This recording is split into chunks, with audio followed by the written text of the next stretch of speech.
Welcome back to the program. We are joined today by Marta Havryshko, a Ukrainian historian working as a visiting assistant professor at Strassler Center for Holocaust and Genocide Studies. So thank you very much for coming back on the program. Thank you for having me. So, well, what we're seeing happening these days in Ukraine is, it's truly heartbreaking. We're seeing a nation effectively being destroyed. And sitting here in Western Europe, I know that you're in the US now, but here in Western Europe, I've been complete shocked by the complete absence of any serious debate about what would be the actual ideal policy to enhance Ukrainian security and indeed the survival of the nation, because uh, it's almost the only acceptable position we have in Europe now is that a pro-Ukrainian position means that we have to push for pulling Ukraine into the NATO orbit and, of course, confront Russia. And this is not just over the past 4 years. This has more or less been for the past 20 years, at least since 2004. And I always found myself put in a strange box because I made the argument then in 2004, but also in 2008, and even more so after 2014, that attempting to pull Ukraine into the NATO orbit would not help Ukraine. It would not enhance its security or its survival. On the contrary, it would destroy Ukraine. And I made the point that Russia would back and support Ukraine that is either aligned with Russia, of course, or neutral. But if it would be positioned as a frontline state for NATO, I think the Russians would seek to destroy Ukraine, that is, seize the historical Russian territories and destroy what remains and leave this dysfunctional rump state. And I always make the point, this is not to legitimize support, this is not advocacy, it's just a recognition of reality, how any great power would react. I would say the US would likely do the same if the Russians were trying to make Mexico into a frontline state against the US. Now, uh, what I warned would happen is indeed what has happened. And my great frustration is that the people who have been pushing over the years for NATO expansion, rejection of diplomacy, and refusing to recognize what the Russians are arguing, that somehow these are the people who are the pro-Ukrainians. They're the one who will want to keep the war going, to fight, to make no compromises. Meanwhile, the people who are warned for constraint, uh, they are seen as being anti-Ukrainian or pro-Russian, and essentially there's no room for them in the debate. And it's quite amazing because we see now exactly what many people like John Mersheimer had warned, that Ukraine was being led down the primrose path to its destruction by these people pretending that they cared about Ukraine. And I always make the point that anytime I hear any reference to compassion about Ukrainians in Ukraine, it's always translated into, well, let's keep the war going. How about we start deporting Ukrainian refugees so they can help us fight? How about we block the border so young Ukrainians can't escape so they will fight? It's always, every time it's translated into some horrible thing that could happen further to the Ukrainians. But I want to get your view because you have, of course, been very critical of this war. But as a Ukrainian, you faced a similar problem, if I'm not mistaken. That is, you're seen as being an anti-Ukrainian Ukrainian because you have been very critical of many of the policies being pushed. Yes, exactly. When I hear this, mantra that Ukraine has the right to self-defense, I agree. People have the right to self-defense, but also people have the right not to defend themselves. People have the right to flee the danger. People have the right to not to risk their life. People have the right not to be sent to the meat grinder. People have the right not to obey to, dangerous from their point of view, victory plan. And what we observe now after failed counteroffensive in 2023, in the autumn, in the fall, Ukraine constantly loses territories. Constantly, 2 years in the row. 2 years in the row, Ukraine constantly is losing territory. And, just recently, Ukraine lost, Gulai Pola, Siversk, other territories in Donetsk region. And when all those warmongers are showing, the map, and they are saying, oh, it's just a small percentage of Ukraine territory, and Ukraine is such a huge, and Russia will need, dozens of years to conquer the whole territory. Guys, it's not about territories.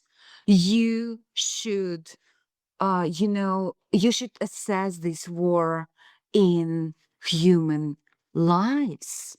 You should count how many lives we lost, how many young men are now in the military cemeteries, how many maimed soldiers we have, how many widows this war produced, how many orphans this war produced, how many military cemeteries this war produced. Every single time when I have, these arguments with these warmongers who are saying Ukraine should fight, Ukraine should fight, I show them the picture of Ukraine, of the cemetery, picture of cemetery in my native city, Lviv. In this cemetery is the grave of my relative who was forcibly mobilized, who was a civilian, who had nothing to do with the military, zero military knowledge, civilian profession, who was mobilized against his will and lost his life 3 weeks later in his first military fight, in his first battle. And he is lying there. And several of my friends and colleagues and relatives are lying there. I wish they would desert from this army. I wish they would save their life instead of fulfill their patriotic duty and fulfill these, wishes of warmongers. Because this war seems to be unwinnable, and all those fairy tales about this idea that Ukraine can win the war. I want to ask those people, so what the West is doing to help Ukraine to win this war? Where is the substantial economic even plan? They struggle to find even this to a 90 million billion euro for 2 years. But what next? Where is the substantial military aid? Italy quit the plan to buy, Pearl plan to buy weapon from US. Today we learn from German media that this year Germany decreased delivery weapon to Ukraine. Hungary, Slovakia, and Czech Republic just nowadays they just don't want to participate in all these scam schemes. So what? And US completely stop delivering any support to Ukraine. They just sell their weapon to EU countries. So we don't have Ukraine, meaning don't have money, don't have weapons, but the most important, Ukraine is running out of the people. In 2022, we observed these long lines of combat volunteers. Now we observe also lines, but those lines are of the people who have exemptions. They bought some, medical documents that they are disabled, or they obtain some, because Ukraine is very corrupt country, and nowadays there are many, and war produced enormous corruption in these draft evading services. And there is entire, schemes when women with disabilities, when 3 and more children, they develop services, and they are most desired, women nowadays in Ukraine, because they sell their services nowadays, and men are married them, and those fake marriages basically save those men. And there are so many schemes to avoid military service, and millions of men, according to officials, are trying to use those schemes. And millions of men, and according to officials, we have 300,000 of men who deserted from the army, or went AWOL, meaning went without permission from the army. They just left the army because they don't want to fulfill their patriotic duty. And guess what? Most of them left training centers. It means that it's not about war fatigue. It's about distrust. They don't believe in state. They don't believe in system. They don't believe in these, victory plans. They don't believe Zelensky and all these. I'm sorry, something wrong. They don't believe Zelensky. That's why then they are not ready to sacrifice their life, and their health to this corrupt state. Why they are not ready? Especially today, when all these corrupt schemes of Zelensky close friends now are revealed. And people are asking themselves, why sons of judges, lawmakers, prosecutors, businessmen, Zelensky friends are living luxury lives in the West, and the sons of plumbers, of truck drivers are dying. They are hunting like a stray dogs in the streets, pushed in the vans, and sent to the front lines in the hot spots, because now Ukraine don't have infantry. And what West is saying? Please keep your men in Ukraine. Stop this flow of Ukraine men, like Mer's saying. Yes, stop this flow of Ukraine, young men. Keep them at home, because we are paying for this. Nobody wants to send their men to Ukraine frontline. Nobody wants to observe in real time how their sons, their loved ones, are torn apart by Russian drones. But Ukraine men are perceived like a meat for these EU, powerful men and women who don't care about Ukrainian lives. What we are hearing from them, they're afraid of Russia. Constantly they are saying Russia is the main threat. Russia is preparing to restore Soviet Union. Ukraine should keep fighting because it's the safety of Europe. It's the safety of our children. So you are using Ukraine lives to protect your children.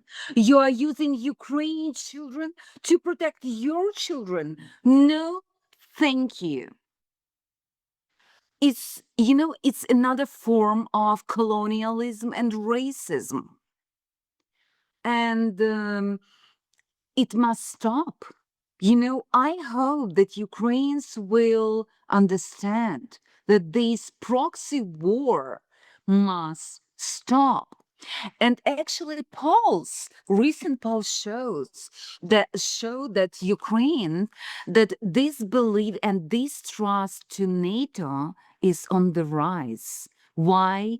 Nobody believes that the Article 5 of NATO will somehow protect Ukraine, because Article 5 is not about obligation, it's about a right to make some decisions.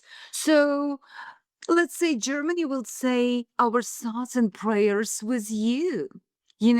All like it was at the beginning of the Russian aggression. They can say, we will send you 5,000 of helmets, or they will organize meetings to discuss further meetings. Europe is disabled without US, and US nowadays is out of this equation. We understand Trump don't want to be part of this war.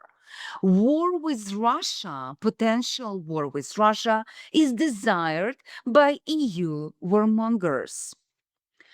It's not desired by US. That's why Trump will not support all these war plans by EU warmongers.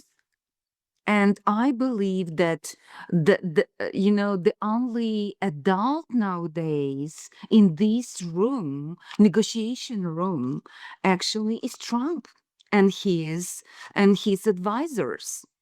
That's why I rely on his decisions and decisions of his advisors, and I hope the Trump administration is on the right way to bring peace to the Europe, because this biggest war in Europe after the Second World War must end, and this bloodshed must end, because I believe as long and this as this war was lost, more destruction, more suffering, more losses Ukraine will suffer, more people will leave Ukraine, more brain will leave Ukraine. Because recently we learned that Ukraine is one of the leader of brain drain. People don't see any possibilities of development, of prosperity and opportunity in this country anymore. And war doesn't help it. Yeah, on the Article 5 of NATO, it's often cited the first part of that first sentence, which is that an attack on one should be considered an attack on all, but no one refers to the second part of that sentence, which is, and each member of the alliance can choose how to respond, even with the use of military force, even, but not that's an option, but people tend to leave this out. I remember Lindsey Graham, he made a speech where he argued we have a good arrangement with Zelensky. That is, as long as we send the weapons, they will fight to the last man. And we already knew this setup back in March of 2022. This is when Zelensky was interviewed by The Economist, and he made the point that there were many countries in the West who didn't want a quick peace with Russia. They wanted, in Zelensky's words, many countries in the West want a long war with Russia, because then they can see Russia being weakened. And then he added, even if this means the deaths of Ukrainians and the destruction of Ukraine itself. So then this was an early acknowledgement, almost 4 years ago now, that this is the purpose of Ukraine in the eyes of NATO. It is to use as a proxy against the Russians. But again, for almost 4 years then now, we've been listening to the same story week by week. Ukraine is winning. Well, it wasn't winning. Russia's running out of weapons. It was running out of missiles since March of 2022. It's not running out of missiles. And every week, Putin gets a new disease, which will apparently kill him. And the Russians are just about to storm the Kremlin And, this is not happening. All of these narratives have the same function, I think. That's what Zelensky referred to back in March of 2022. It is a long war narrative. That is, we're winning if we just continue a little bit longer. But as you said, this is a war of attrition. You don't look at the territory. First, in a war of attrition, you exhaust the adversary, then you take the territory. And Ukraine is being exhausted now. And again, this when after, of course, Zelensky actually took this deal when of the U.S. and UK back in April 22 when he rejected the Istanbul negotiations. How did the West respond? They cut off all diplomacy with Russia, which means there was no diplomatic path to resolve this. And they just said, well, we'll just send weapons and Zelensky will send the Ukrainians and fight essentially to the last man. Yeah. So this is why I think it's important. Right? This is why it's not an anti-Ukrainian position. NATO's not coming to the aid of Ukraine. Europe can't save this. America's pulling out. The Europeans are deeply divided. Even if they had the intentions, they don't have the capabilities. And even now, that's my question to you. Now, even now that the Europeans are increasingly coming to terms, yes, of course, Ukraine is losing. But now the argument is they can still fight, though. So in other words, how can we help Ukraine to lose slower, and Europe can prepare itself for the future. Something that Yulia Tymoshenko was also appalled by. But if this is the goal, to make Ukraine lose slower, that means more men will die, more men will flee the country, more territories will be lost, and infrastructure destroyed. How is it possible for Ukraine to rebuild after this war and to survive as a nation? It's just hard. It's surprising to me that this is how we are selling a pro-Ukrainian position these days in Europe. But how is this received in Ukraine, though? This new idea that we can help Ukraine lose a little bit slower. Because as I said, Yulia Tymoshenko, she was kind of, again, appalled by the head of German intelligence when he made this argument. We just have to keep the war going another 5 years so we can rebuild.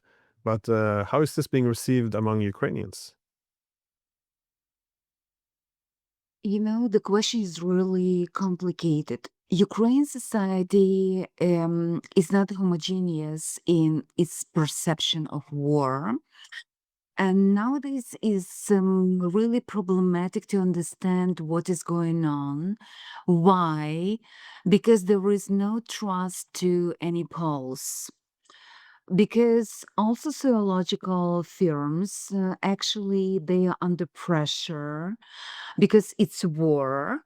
We understand that there is a political pressure from Zelensky government. Also, there is self-censorship, I believe. Also, we have many Ukrainians who are not questioned.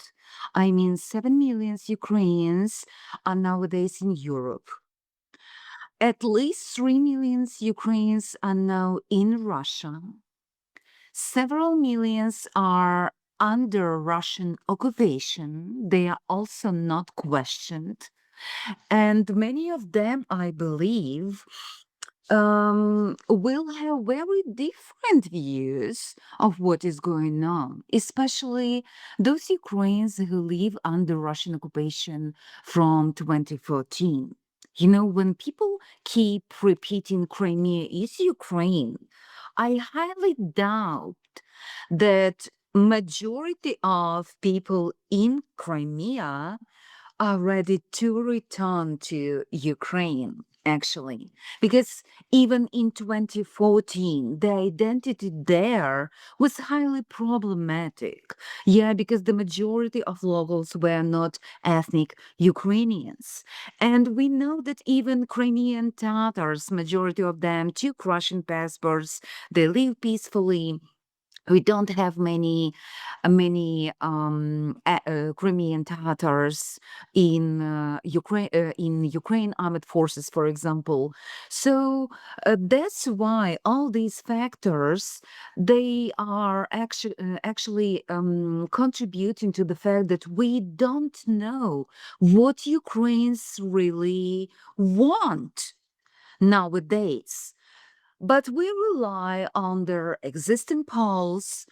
We rely on Ukraine media. that reflects some public opinion, and we rely on, also on the perception, especially on um, I can, for example, talk about my friends, my relatives, because all my relatives are living in Ukraine as well, my all friends, and so on and so forth. So I must say that I may say that Ukrainians are not homogeneous, but what I observe nowadays in Ukraine that many are buying Ukraine state propaganda. First of all, they are buying this fear mongering. And the central argument of fear mongering is about atrocity propaganda. And they are, I mean, state propaganda instrumentalizing history, especially history of Soviet atrocities. They instrumentalizing Stalin repressions, Holodomor, meaning the Great Famine of 32, 33, when at least 4 million people in Ukraine died.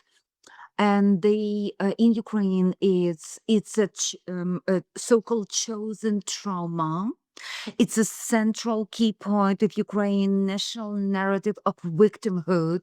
It's presented as genocide of Ukrainian people, intentional by Stalin, and often is silenced that genocide that Holodomor was also in Russian parts of Soviet Union, in Kazakhstan, Povolzhia, and other regions. So it's a very special place in Ukraine national memory. So they're talking about, Russians will come and organize Holodomor. They will organize Gulag. They will send all us to Siberia.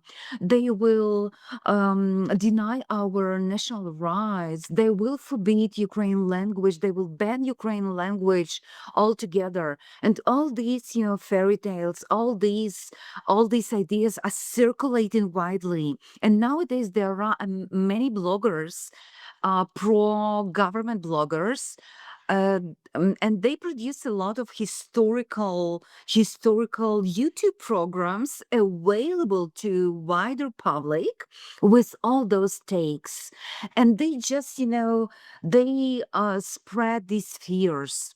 Everything will be very bad. Another takes are about very racialized, I might say, and very similar to Nazi propaganda about Russian soldiers who will come and rape all Ukrainian women. And this Russian soldier is portrayed in very racialized way as Asian soldier.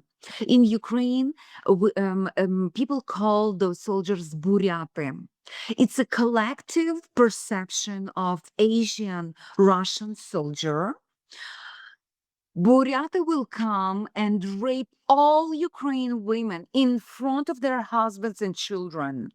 And recently, even one of the Ukraine recruitment office published the photo of Asian Russian soldiers in very unpleasant way and put the slogan, Buryаты will come and draft you to the Russian army and will force you to go and conquer Europe. So it's another, fear mongering that, all Ukrainian men, so all Ukrainian women will be raped, while all Ukrainian men will be drafted to Russian army and sent to Europe, to Berlin, to Warsaw, to Tallinn, and other cities to restore glorious Soviet Union.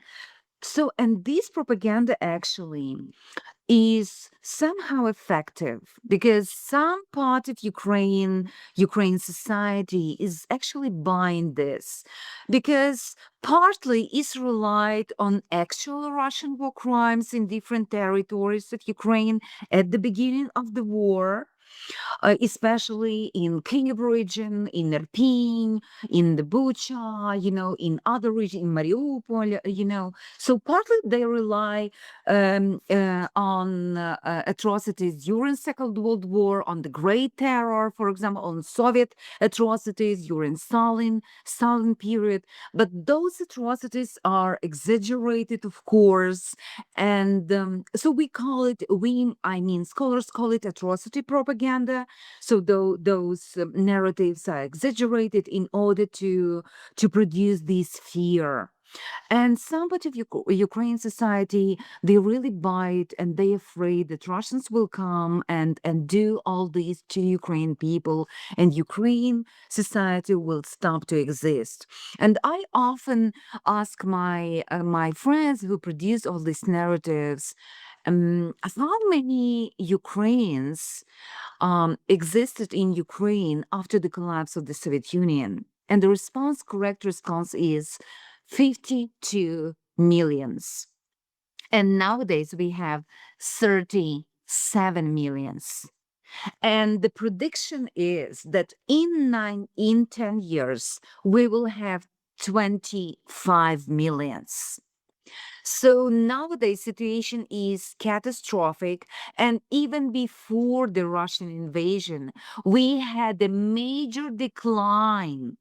We had a major demographic problem because of the corruption, first of all, because of these major economic crisis. And so so the problem is that but many people but some people um they make jokes that they are waiting Russians to liberate them from Ukraine draft officers. And we remember it was a period when Russians hit by drones and rockets Ukraine draft centers. And you can't imagine how many Ukrainians made jokes on the internet about this. And how, Ukraine police, Ukraine, law enforcement, Ukraine military officers, soldiers, they were disturbed, that they were confused. What is going on? Maybe they are all Russian trolls. No, they were ordinary citizens. And actually, members of Ukraine TSK, meaning Ukraine draft officers, are compared nowadays with Buryаты. So meaning Ukrainians reclaiming these racial slurs used for Russians to call Ukraine draft officers in the same way, meaning they are perceived as the worst Russian occupiers. It means that many Ukrainians are so tired of forced mobilization, and they perceive them as occupiers, meaning they are enemies of their own people. And the message is that they are destroying their own people, they are killing their own people. And every single time when some draft officer is killed or wounded by knife or or other tool in the course of resistance to forced mobilization, and people are making joke or celebrate this, law enforcement are trying to trace these people and punish them, and are looking for them, and security service are trying to punish them publicly, but people are still, they are celebrating this because they are so tired of this. People have, and I believe that the question of forced mobilization is the most divisive now question in Ukrainian society. And what we are hearing nowadays, the chief Ukraine spy Budanov is blaming Russian propaganda. Ukraine neo-Nazis like Karas, who is the mayor, nowadays a decorated, officer in Ukraine army who made a fantastic career under Zelensky presidency. He's constantly blaming Russian propaganda for the failed mobilization. He's not blaming corruption. He's not blaming social injustice. He's not blaming failed, all these, failing counter-offensive, these constant failures in the front line. He's these constant, um, these ineffective, military operations. No, they are blaming the Russians. They're trying to whitewash, Zelensky, military commanders, these military officers, these ineffective decisions, these meat operations, we know this, term meat operations, they apply to Russian forces, yeah, but in Ukraine, they're using the same. They're using the same tactic. Sometimes they just send their people. My brother, my cousin was sent in the similar operations, and we talked to him, and he told me that sometimes they refused to just to fulfill these orders because they were suicidal. They were illogical, and they understood that they will all die if they will fulfill these orders, of their commanders.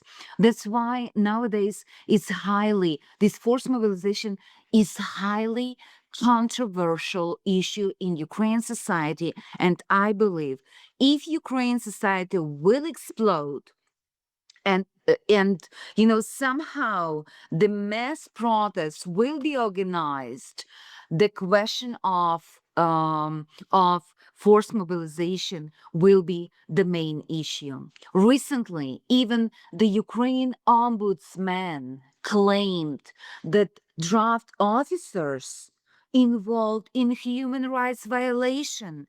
They kidnapped people, they detained people, they beat people in the draft centers, they deprived them of medical help, of legal support, they took their phones, they can't call their relatives, they can't inform their lawyers, they force them to sign, documents. What is that? And he said sometimes they kill people. What is that? Russian propaganda? From the office of Ukraine ombudsman? What is that? And Europe is silent.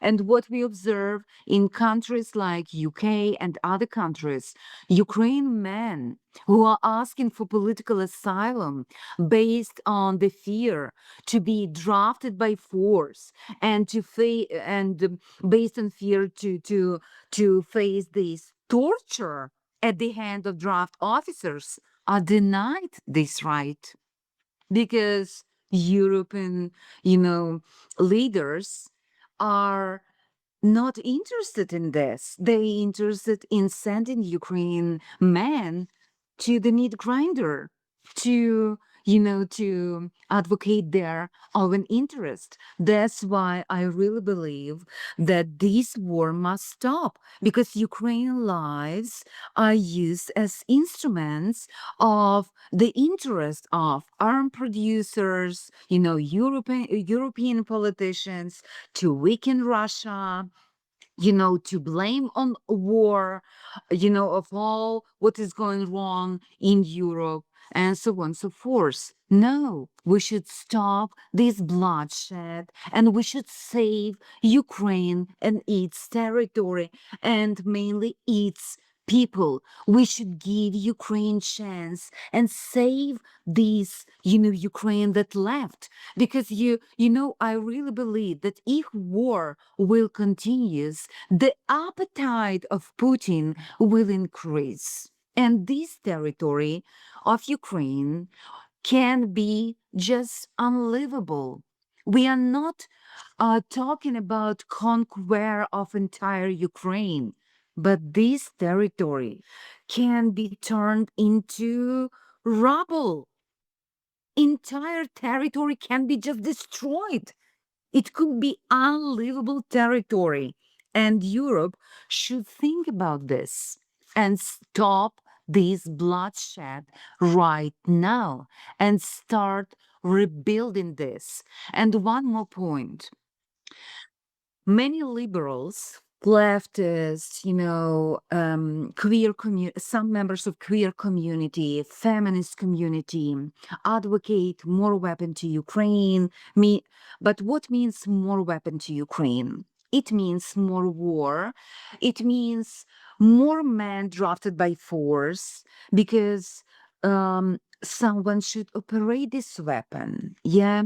And I should ask all these people, especially women, do you understand that post-war period means that hundreds of thousands of men with severe PTSD and war trauma will return to their homes and will suffer, and the entire families, kids, moms, sisters, lovers, and wives could suffer with them because it what war trauma means.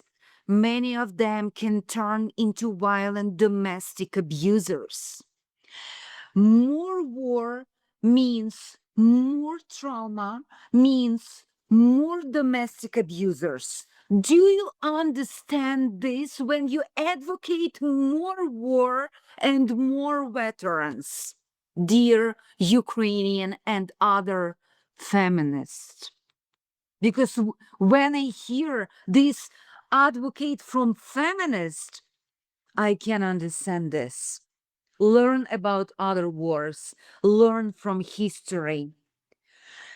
Peace agreement, sign of truce, it's not the end of war. It's not the end of war. That's why so many people in Ukraine and in Russia nowadays, they are so afraid of the end of the war. They are so afraid of returning of all those wounded people because they are wounded not only physically, but first of all, mentally. And behind every single soldier, there are families. So we will have millions of people in need, of people who are in pain, people who need our help. Actually, I'm not sure if you saw the speech by Putin lately. Yeah, it was 2 days ago. He was wearing the military fatigues, and he made the point that Russia's interest in this deal of Ukrainians pulling out of Donetsk, it was close to zero, something along those lines, suggesting, as you said, that the future deals they will demand will only increase in terms of being harder and harder. And I always made this point as well that. Promising not to expand NATO after the war. It's to simply smear it as, oh, that's a pro-Russian position. Well, in reality, if you look at the Russians, if Ukraine is neutral, then they can afford, for example, that Odessa remains a part of Ukraine.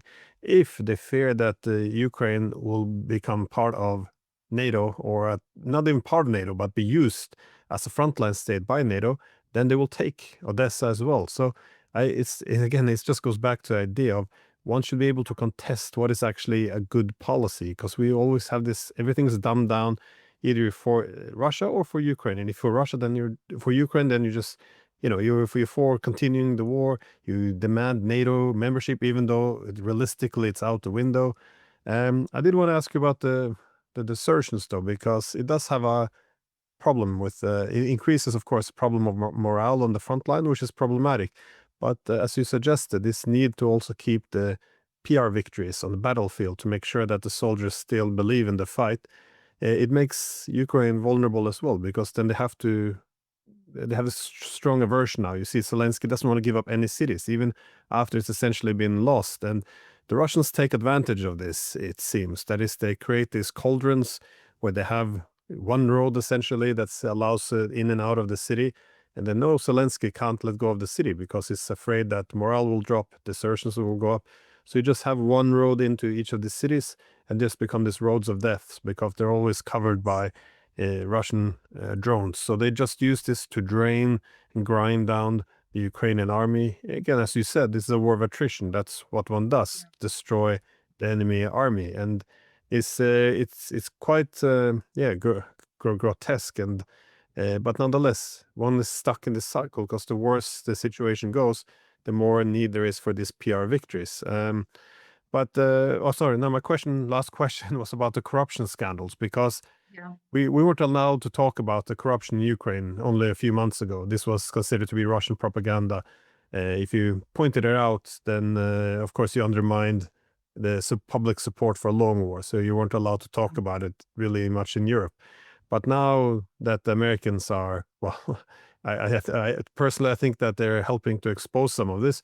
It seems to be tearing apart the entire Zelensky administration. How severe is this, and how do you see it affecting the public mood across Ukraine? So the corruption is the biggest problem in Ukraine. According to the polls, several polls in the past years, it's not even the war. It's a leading problem, according to polls in Ukraine. Not war, not destruction, not Russian rockets, drones. It's corruption. Why? Because Ukrainians know that if you steal money, there is no weapon, there is no increase of salaries to soldiers, there is no, construction building to protect energy sectors, and so on and so forth. That's why and actually, after Mindich scandals recently, Mindich, I believe our viewers know that Mindich is the business partner of Zelensky in this entertainment sphere in the fifth quartal studio. And Mindich was a mastermind behind this Energoatom energy sector, and he escaped magically, somehow, safely to Israel, and he's safe. Yeah, nowadays he's safe, and this Energoatom energy scheme cost Ukrainians approximately $100 million. But it's only the beginning, because what NABU, the main anti-corruption body, learned about this Energoatom was a side project. The main was defense sector. And now the main question is, why we don't hear about the main sector when the biggest money are? Why they put this on hold? Why they are waiting? Why the main dish is still, are waiting for us? Who put this on hold?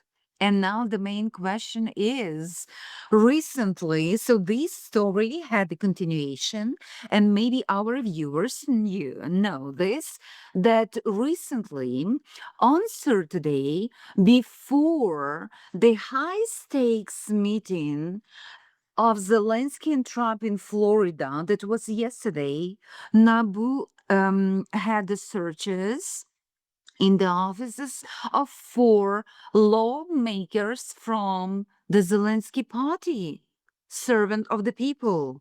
And guess what?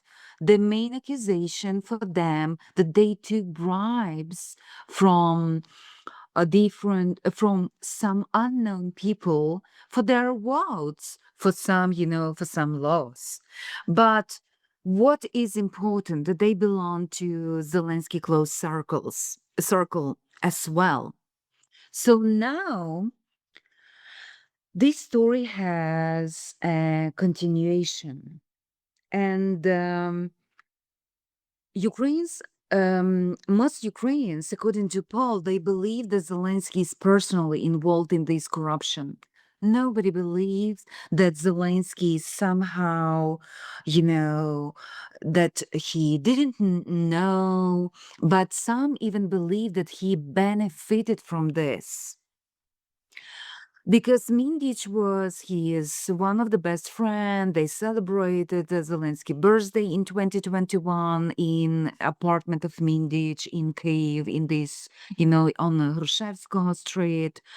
And the most important question that this laundry office, where they organize all their meetings and decided who will get what and who will be prime minister, who will be the ambassador, the shadow office, was only 7 minutes walk from the headquarters of Security Service of Ukraine. And the head of Security Service of Ukraine is appointed by Zelensky himself. So how it can happen even in Ukraine, in the country in war, you know? And another interesting detail that many of these people who are involved in this scandal actually pay the bail millions of dollars. And Ukraine financial agencies never checked who paid those money. So those money are also dirty. But it's Ukraine. Everything is legal there. So, it's crazy. Ukrainians are making so many jokes about this. But those supporters of Ukraine, those romantics that, believe that Ukraine somehow is fighting corruption, and I remember this article of Anne Applebaum, and it just made me laugh because NABU, the main anti-corruption body, is just instrument of Western power in Ukraine. It's not independent body. It's not independent body. The FBI officer had his office in NABU office. And they make raids when Western countries want them to make raids. And this is used as a leverage during war and peace negotiation. This is used as um, as an instrument of pressure on Zelensky. That's why many people are asking why Zelensky is creating this situation. Why the hell he can't stop stealing the money when people are dying? Why the hell it's even possible when people are paying the ultimate price? Why they need all these yachts, these villas, all this stuff, these, watches, and all this stuff when people are dying, when 5 million of Ukraine pensioners have the pension 70 euro per month. What the hell is going on in this Ukraine? That's why in US many politicians, you hear that, there was, many claims that Zelensky should be arrested when he will come to US and no money to Ukraine because you can't just trace those money.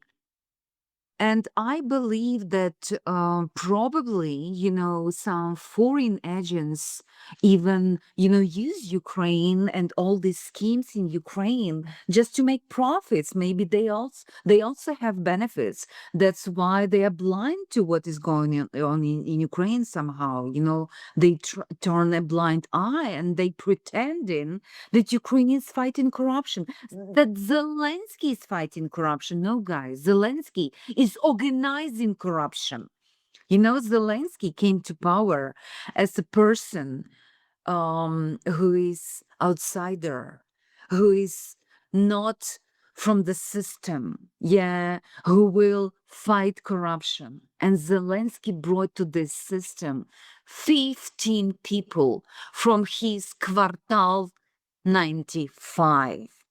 And on Saturday, Yuzik, this big guy, this comedian, his good friend, also left the country.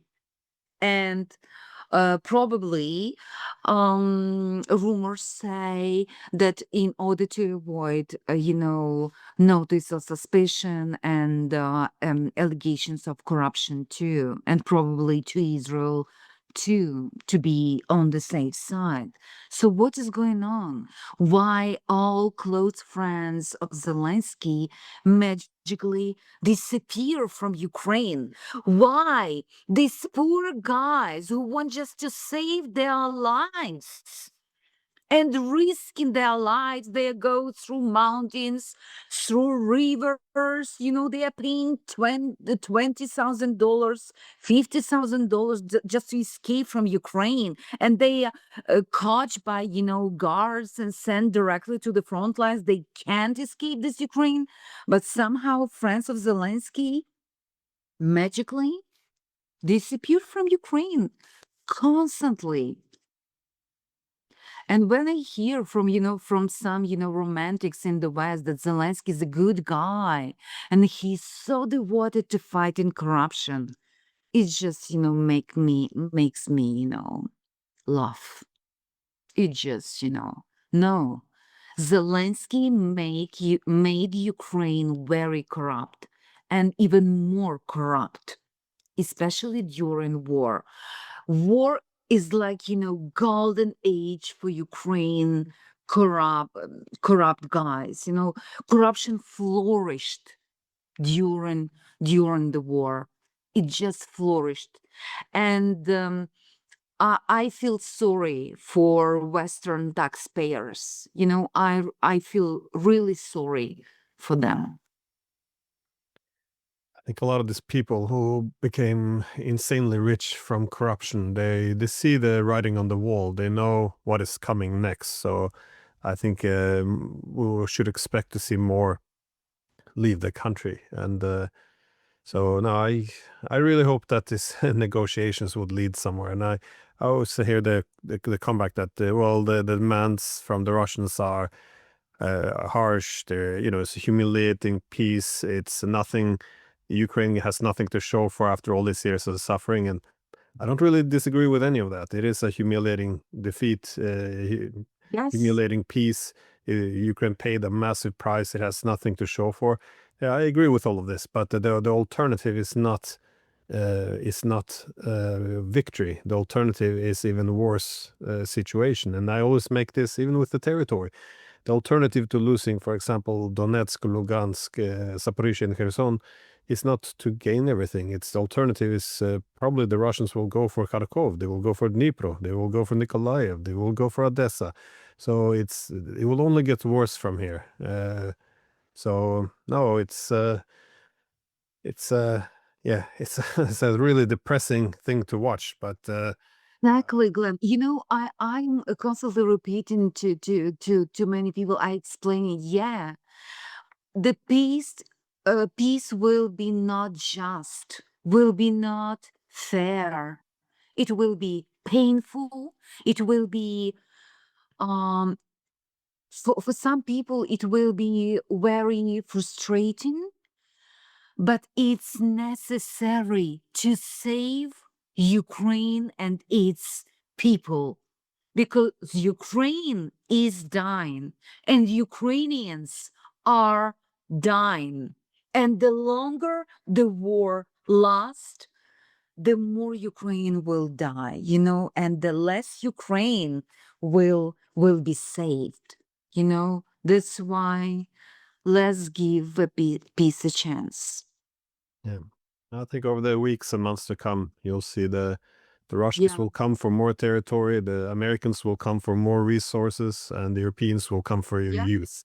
someone to say Yeah, to the yeah. trenches. So I think the ideal thing for Ukraine is to pull itself out of the great power rivalry, where it will always play the role of a pawn, and as you said, save the nation, have make it a livable country, because this is Yeah. it's very obvious at the end of wars is usually when the mass casualties really kick in, when everything falls apart, the front lines disintegrate, communication lines go away, the political establishment begin to wither away, the economy collapses.